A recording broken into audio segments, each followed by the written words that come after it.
Do you weight sort your brass cases? Well, I do. And the reason why I do that is because I heard a long time ago that case weight correlates with case capacity. Well, now I'm thinking, does it? Stick with me, we'll find out.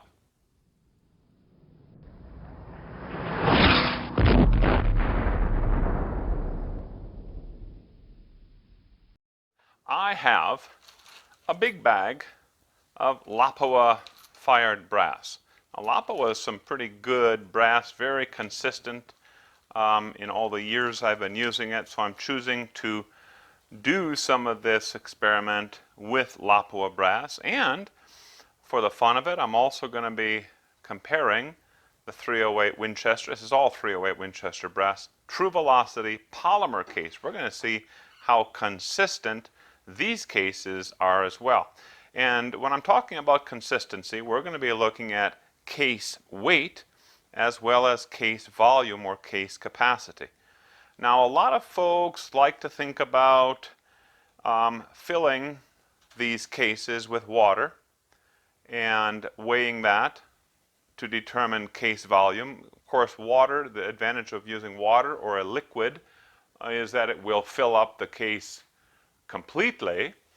There will be no voids in the case because the water will fill that, it'll flood that. But the problem I've had with using water is it has actually a pretty poor repeatability because of the cohesive nature, cohesion properties of water. And we'll look at that here in just a little bit. And so what I'm going to be using instead of water is a very fine ball powder. Now this is Winchester Western 571. It's an old powder that I have. Notice this is for shot shell loads. I used to load steel shot, and this was the powder I used in my 12 gauge 3-inch mags. But this is not a powder to use in 308 Winchester. So don't even think about that. The reason I'm using 571 is that it's a really nice ball powder, very consistent in its shape, and I think we're going to get some pretty good readings or measurements using that powder. I am also going to test the repeatability of 571 when we get to case capacity or case volume measuring. So the first thing I'm going to do is we're going to focus on the brass, Lapua brass cases. And I'm running this RCBS Matchmaster in match mode. I don't know if you can see that MAT. We are actually accurate out to 4/100ths of a grain. 4/100ths of a grain. So let's see what we got here. Again, this is fired brass.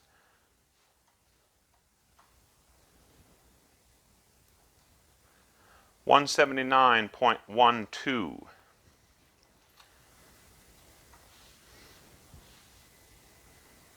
178.06. And a third, 179.02. So I'm going to weigh all these Lapua cases. There's no real need for you to watch all of that. It'll get kind of boring. But I'm going to weigh all these, and I'm going to then sample that Lapua brass so we have a good range of brass weight. In other words, I'd like to have something that's kind of light and something that's kind of heavy, and cases all in between those two extremes. Now you might be wondering, how am I going to account for the fact that there's a primer in here? And so we are not really just measuring case weight, we're also measuring the weight of the primer. So what I have here to account for that is I have a bunch of spent primers that I've popped out, and in fact here are some of the exact type of primer that are loaded into those cases or used in those rounds. I'm using CCI large rifle bench rest primers. So I'm going to weigh these primers. I've been told, I've read that a primer weighs about 2.5 to 3 grains. Well, that wasn't correct because this is 4.96 grains. Let's go ahead and weigh another spent primer, getting close to 5 grains there. Here's a second one of the same type. Boy, those are consistent. 4.94. And a third. 4.96. By golly, I wish that my brass cases were this consistent. 4.96 seems to be the average here. Well, I now have a nice sample of Lapua brass with a range of weights across 3 grains, so that should be pretty good for the test that we're doing. I'm now going to weigh this True Velocity polymer cased ammo. I've got about 10 rounds that I can test. This is some pretty interesting stuff, the polymer case with the steel head. Let's see how much this weighs. It is a lot lighter in the hand. Look at that. 81.62 grains. That's pretty much a full 100 grains lighter than the brass.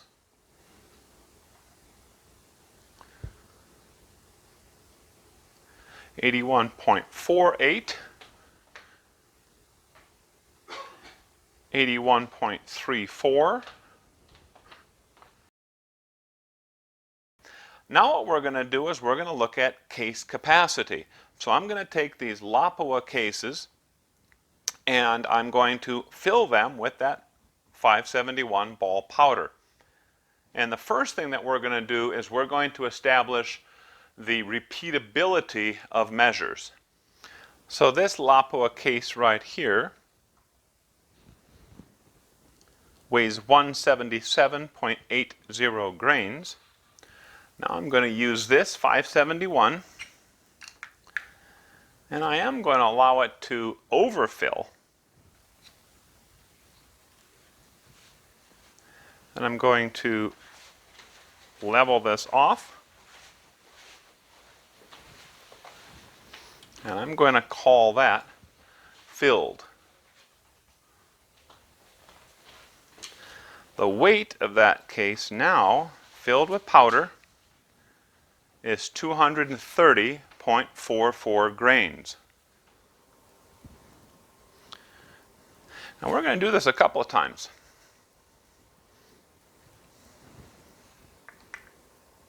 Fill it a second time.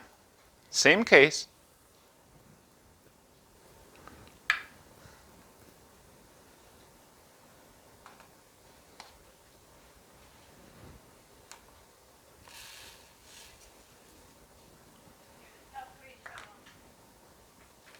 Level it off. I'm going to call that filled.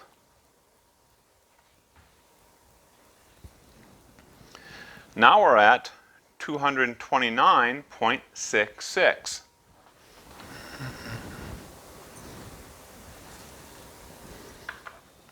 And a third time. I'm going to do this 10 times.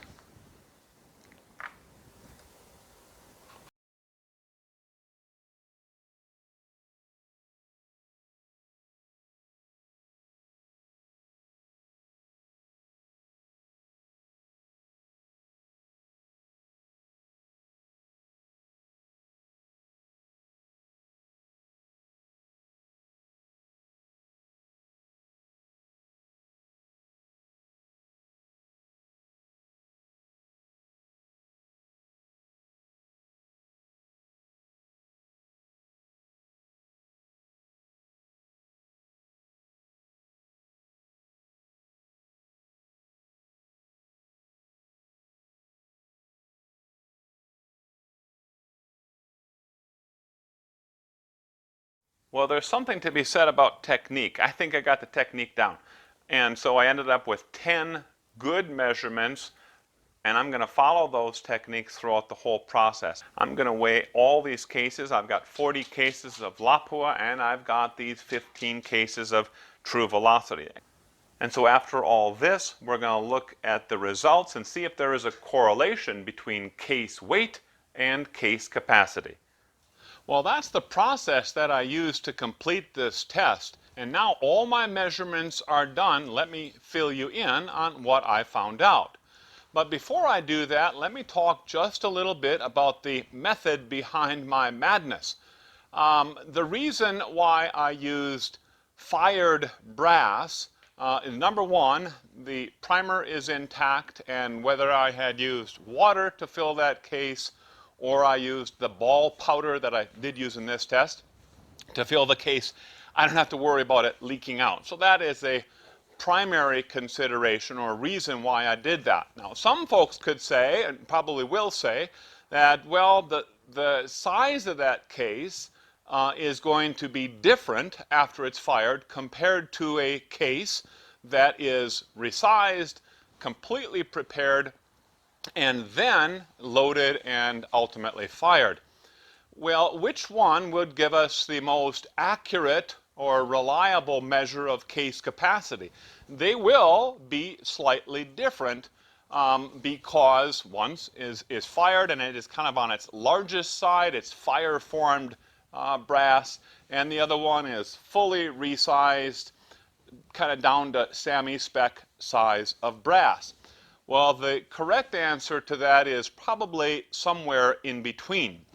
Because what is the capacity that really affects the pressures, the heat energy, and ultimately what we're seeing downrange, and the muzzle velocities as well?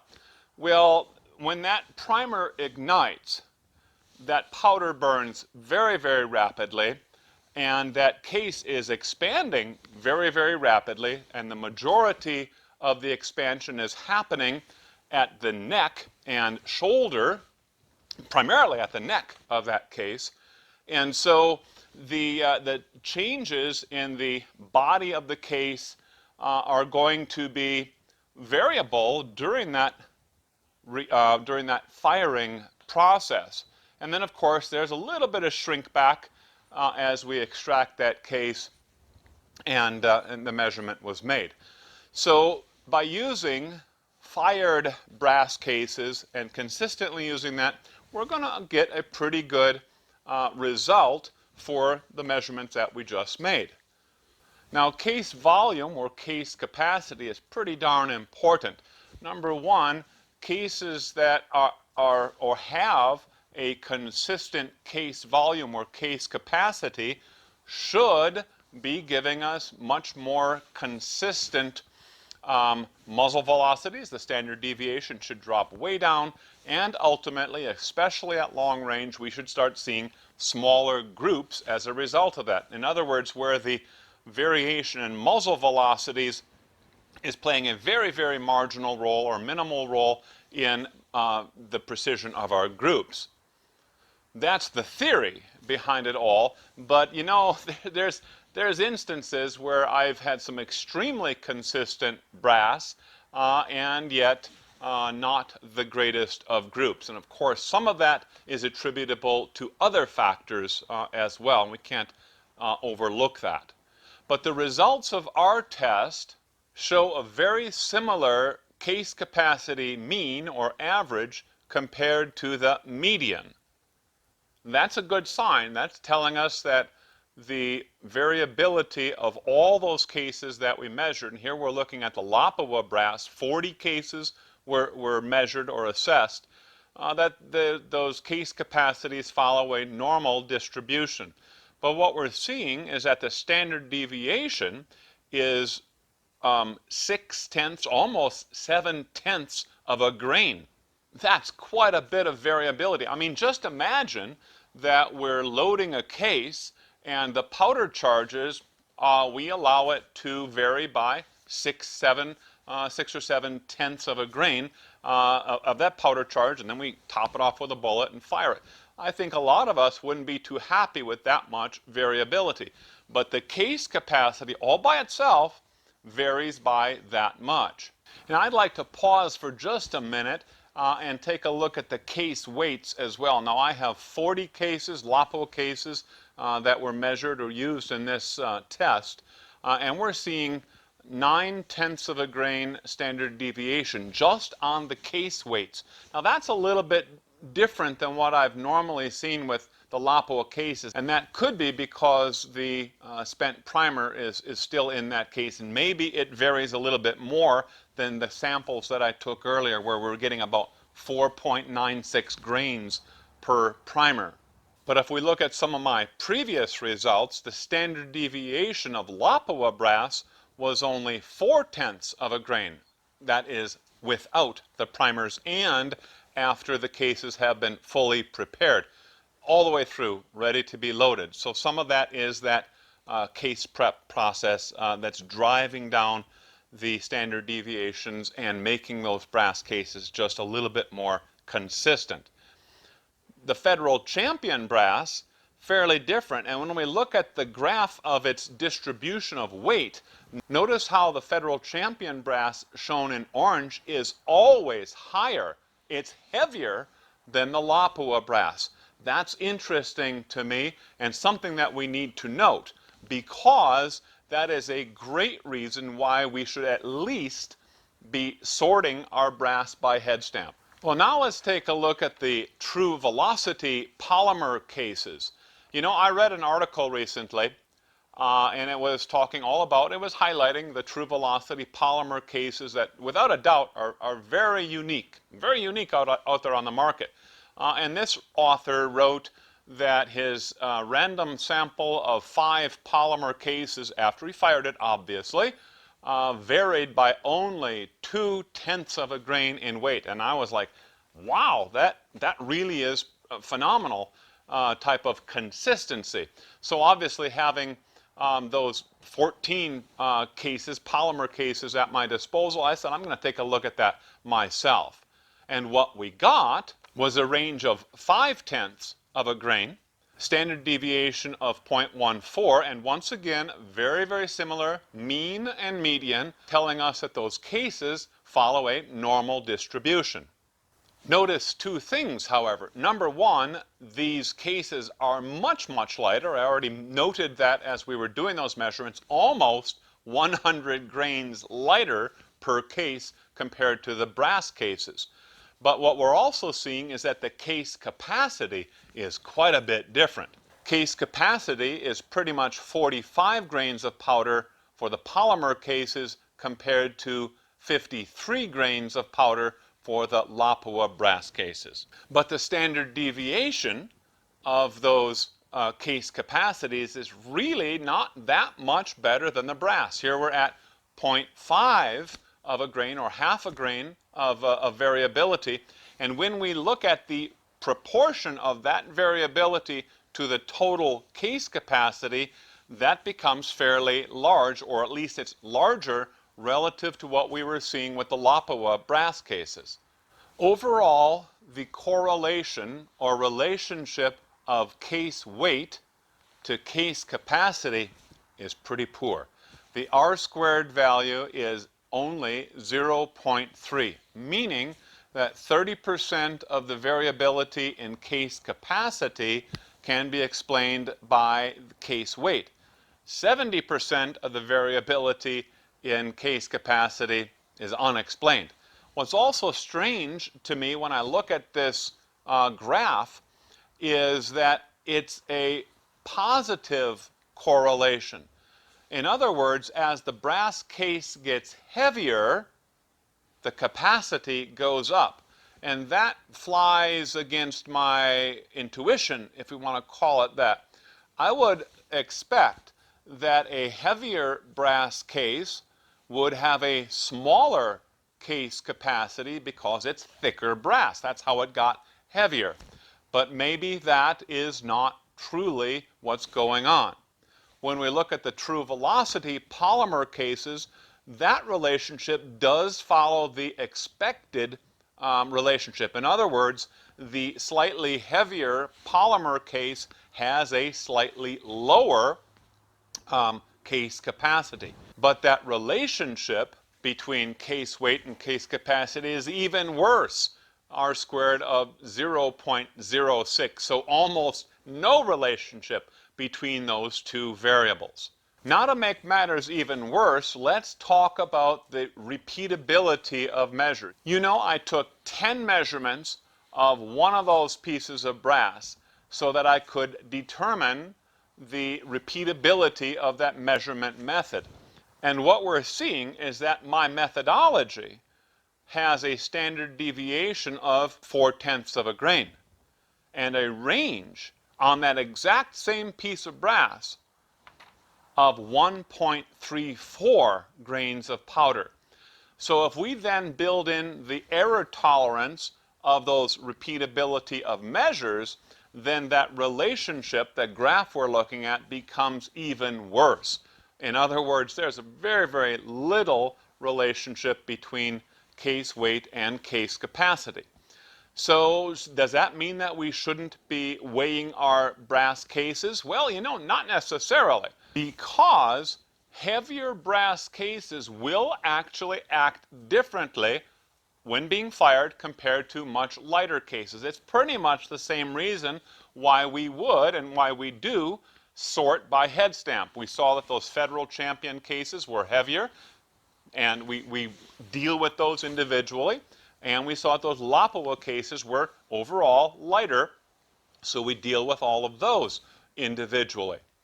And what's very interesting is we need to look at the characteristics or the properties of the powder that we're shooting and using as well.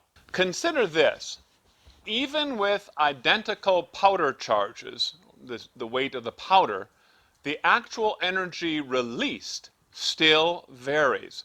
And here we're looking at a graphic from Vidavuri, and here we're seeing the energy released per gram expressed in joules of energy.